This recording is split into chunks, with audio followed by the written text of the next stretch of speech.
I've read 8 books in the month of February, yet somehow this is one of my worst reading months ever. Let's talk about it.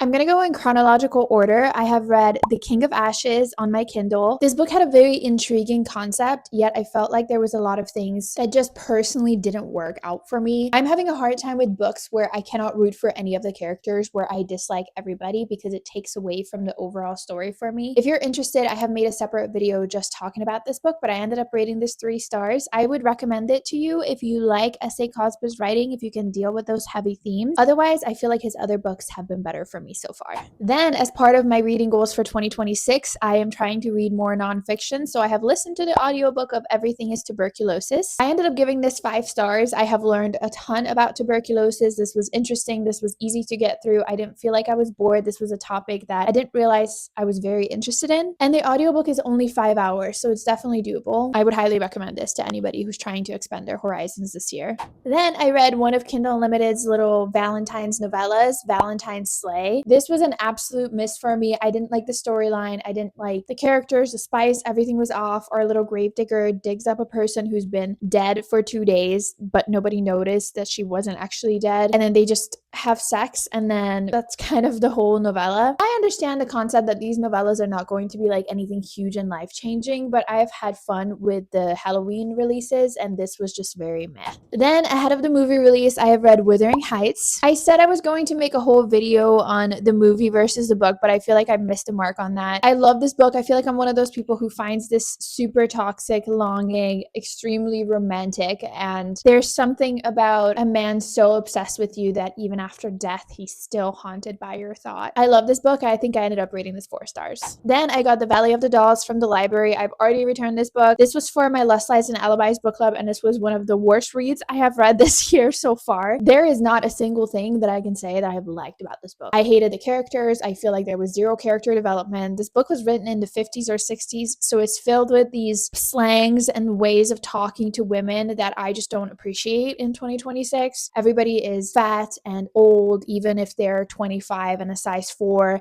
They use the F word to describe gay men constantly. Just overall, there's nothing that I could grab onto this book. I was hoping that because this book follows these 3 women throughout maybe 30 years of their lives, that maybe there would be an evolution. Like maybe they learn from their mistake. They start out as like naive young women moving into the city. Maybe they learn some lessons over time. Nope, nope. We started with the same mistakes, and they're still making the same mistakes by the end of the book. All 3 of them were absolutely unbearable. There's not a single character that I liked in this book. There's not a positive thing I can say about this aside from the fact that it is over.